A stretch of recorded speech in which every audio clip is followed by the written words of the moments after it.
Now let's take a closer look at that most important design tool that comes with Xcode, called Interface Builder.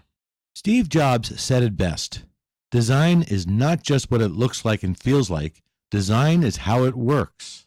And Steve is serious about this. That's why he gave us the Interface Builder.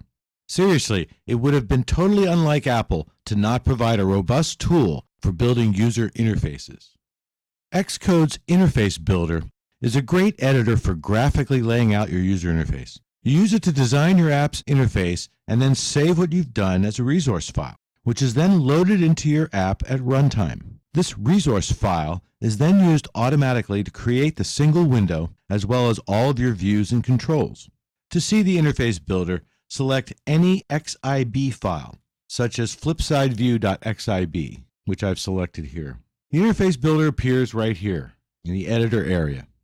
Not surprisingly, the graphic image in the center shows the flipside view, which looks exactly as it did in the simulator. Interface Builder supports two resource file types: an older format that uses the .nib extension and a newer format that utilizes the .xib extension. The iPhone project templates all use XIB files, and although the file extension is .xib, everyone still calls them nib files. The term nib and the corresponding file extension XIB are acronyms for Next Interface Builder, and that's a clue that the Interface Builder was originally developed at Next Computer, Steve Jobs' former company, whose OpenStep operating system was used as the basis for creating Mac OS X. You see a canvas with the flipside view window as a graphic image. Actually, it's an Interface Builder object. This is the area, the canvas, in which you drag user interface elements such as buttons and text fields, and they come from the library pane down here in the lower right corner of the utility area. The library pane lets you browse the stock Cocoa Touch objects that Interface Builder uses. For example, we would look for a control, and we can scroll down and find the various controls, slider, switch, etc. Or if we're looking to show data, select the data views objects, and here they are: add banner view, picker view, date picker, scroll view, map view, web view, etc. And we'll get into all of these in a little while. But let's pick an object right now that we can drag over and show you how it works. In the Windows and Bars section, we can find the bar button item, which represents an item on the toolbar or any UI navigation item. We can drag this right over to the canvas. And if we were going to put another button in the title bar, we would drag it over to here. And as you see, the Interface Builder already has mapped out the place where it should go. You can just drop it right in there. Let's undo that for now. And so that's the library pane. And over here on the left is the Interface Builder dock. The three icons right here, the yellow cube, the red cube, and the square, act as a table of contents for the nib file. With the exception of the first two icons, File Owner and First Responder, every icon alongside the window, in this case there's only one, View, represents a single instance of an Objective-C class that will be created automatically for you when this nib file is loaded. So here's the thing to remember. Interface Builder doesn't generate any code that you have to modify or even look at. Instead, it creates the ingredients for instant Objective-C objects, and the nib file loading code combines and turns into real objects at runtime. So let's take a closer look at the three icons here. The file's owner is the controller object that's responsible for the contents of the nib file. In this case, the file's owner object is actually the flipside view controller class that was created by Xcode for this template. The way we know that is by clicking File Owner and then clicking the Identity Inspector. And as you can see, flipside view controller is the class. This is the owner of this nib file.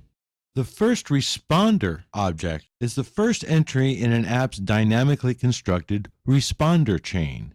Remember, when there's something to process, the event handling code of UI application processes touch events by dispatching them to the appropriate responder object. And that's the object that is signed up to take responsibility for doing something when an event happens, such as when the user touches the screen. Responder objects can include instances of UI application, UI window, UI view, etc. And they all inherit from UI responder. A responder object decides how to handle the event. Well, the first responder object is the first entry in an app's responder chain, which is constantly updated while the app is running, usually to point to the object that the user is currently interacting with. If, for example, the user taps a text field to enter some data, the first responder would then become the text field object. Although you might use the first responder mechanism quite a bit in your apps, you have to do nothing to manage it. It's automatically set and maintained by the UIKit framework. The third icon in this dock is the view object. The view represents an instance of the UI view class. As you can see, we'll select it, and in the identity pane, UI view. A UI view object is an area, in this case the Flipside view window, which is now selected with a blue border around it. And this is why the Xcode templates are so useful. They take care of the display and memory management so that you can focus on what your app can do. The template you select for your Xcode project provides the skeleton of a user interface. This utility application template that we chose for My World offers a main view, a Flipside view, an information button on the main view to display the Flipside view, and a Done button on the Flipside view to get back to the main view. Here we see the Done button. The template includes a flip graphical effect as a transition between the main view and the Flipside view. So here is the main view of the utility application template, and you can see the I button in the lower right corner. In the Flipside view, you see the Done button returns you to the main view. It's a very simple, straightforward way to implement a utility app. As is usually the case in utility apps such as the Weather app or the Stocks app, the Flipside view provides a place for the user to change his preferences. The Done button is also familiar and used extensively to return to the previous screen, as well as the I information button, which is a familiar symbol in iPhone utility-style apps. And it always leads to the screen that supplies more information or allows you to change your preferences on a Flipside view. So if we were to run this right now in the simulator, we would be sure to select Simulator in the Scheme menu and then click the Run button. As you can see, it builds very quickly and begins to run in the iOS simulator. And here it is, a simple main view with an I button that does a nice flip transition to the Flipside view. You click the Done button, it goes back to the main view.